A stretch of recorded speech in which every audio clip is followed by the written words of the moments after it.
Halo, kembali lagi dengan saya Sarah Anggraini. Tutorial kali ini kita akan mereview kembali bagaimana cara membuat kelas di Classroom. Pertama, pastikan bahwa Anda sudah login ke akun edukasi Anda.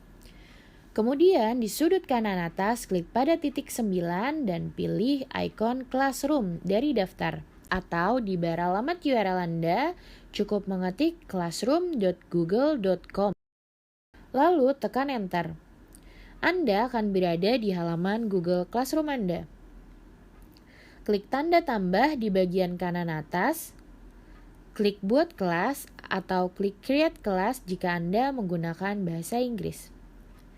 Lalu buat nama kelas.